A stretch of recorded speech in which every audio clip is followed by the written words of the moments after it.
Assalamualaikum warahmatullahi wabarakatuh.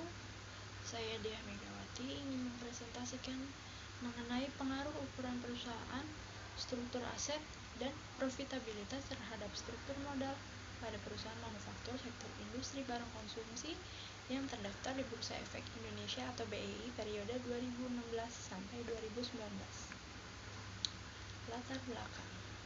Sebagai perusahaan yang go public, banyak perusahaan yang menyadari bahwa struktur keuangan hal yang sangat penting demi pengoptimalan struktur modal.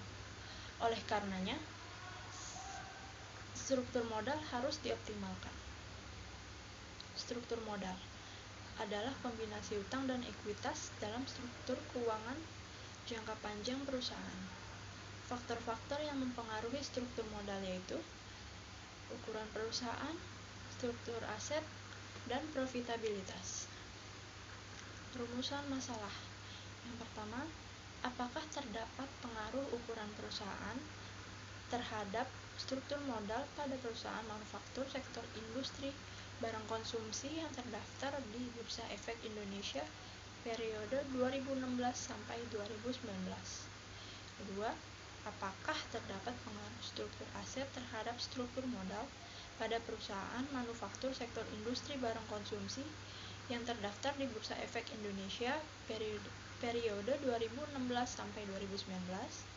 Yang ketiga, apakah terdapat pengaruh profitabilitas terhadap struktur modal pada perusahaan manufaktur sektor industri barang konsumsi yang terdaftar di Bursa Efek Indonesia periode 2016 sampai 2019. Yang keempat, apakah ukuran perusahaan, struktur aset, dan profitabilitas berpengaruh secara bersama-sama terhadap struktur modal pada perusahaan manufaktur sektor industri barang konsumsi yang terdaftar di Bursa Efek Indonesia periode 2016 sampai 2019.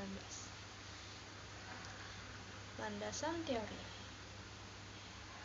Yang pertama yaitu teori sinyal atau signaling teori.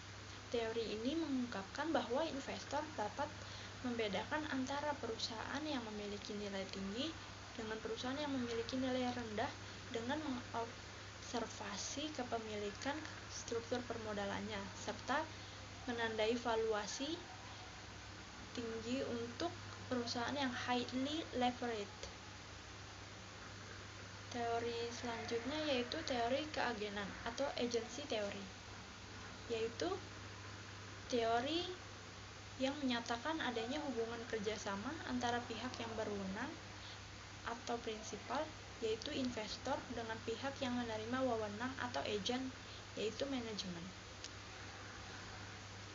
Dan selanjutnya ini adalah kerangka pemikiran dan hipotesisnya, di mana ukuran perusahaan sebagai variabel X1, struktur aset sebagai variabel X2, dan profitabilitas X3. Ketiganya secara simultan berpengaruh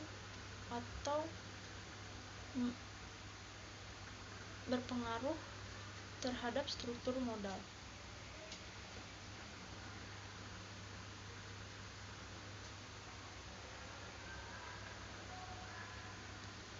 Metode penelitian.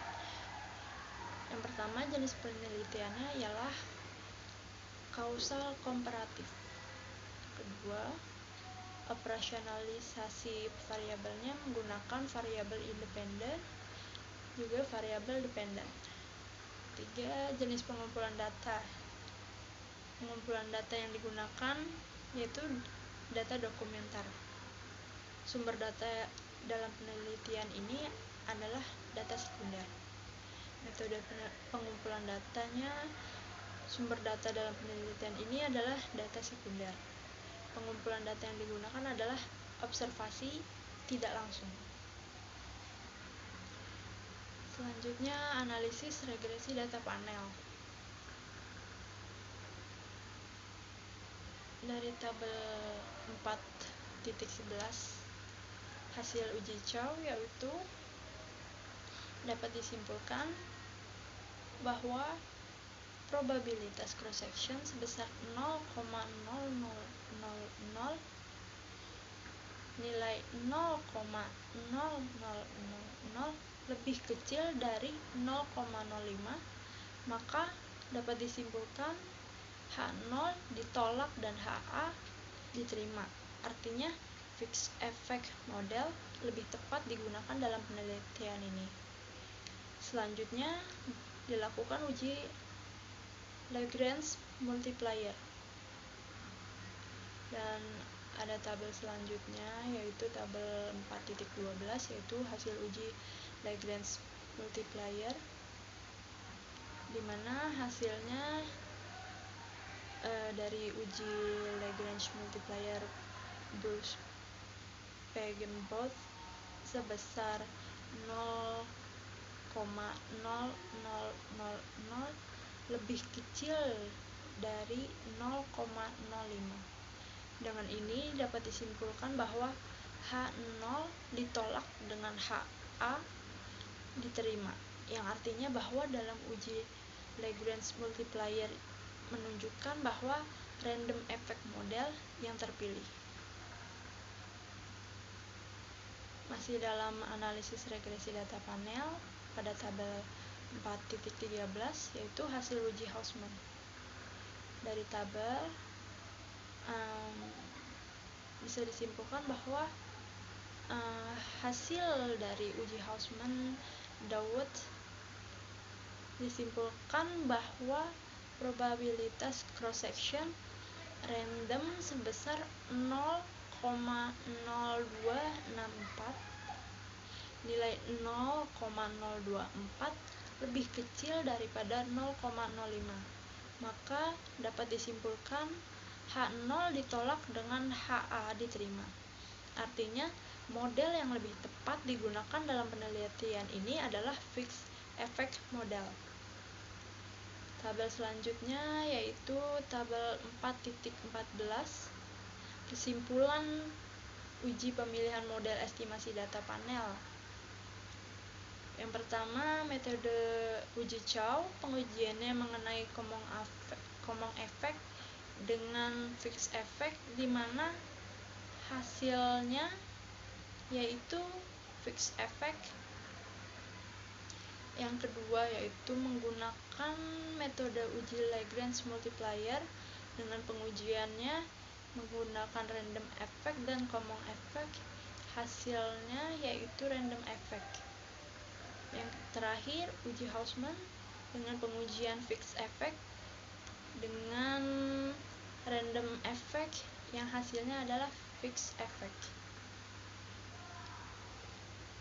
Di sini juga masih mengenai data analisis regresi data panel, tabel dari hasil fixed effect model.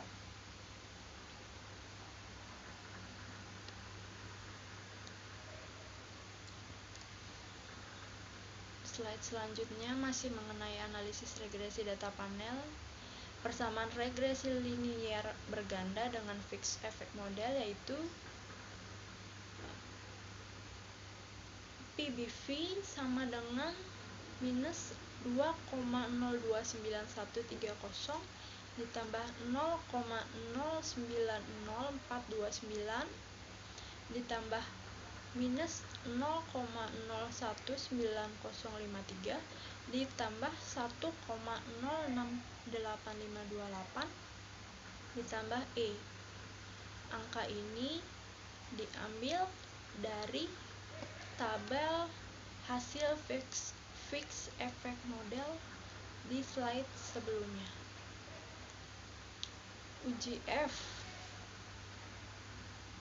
atau F statistik menunjukkan F statistik sebesar 71,8735,7 dengan nilai prob atau F statistik sebesar 0,000000 lebih kecil dari 0,05 atau dalam kurung 5%. Uji selanjutnya yaitu uji T. Hasil dari uji T yaitu yang pertama T statistic size sebesar 1,960031 dengan prop 0,0446 lebih kecil dari 0,05. Hasil dari uji tes selanjutnya yaitu tes statistik VAR atau VAR sebesar minus 0,090332 dengan prop 0,9283 lebih besar daripada 0,05. Dan terakhir tes statistik ROA sebesar 4,459281 dengan prop 0,0000 lebih kecil daripada 0,05. Dari kesimpulan ini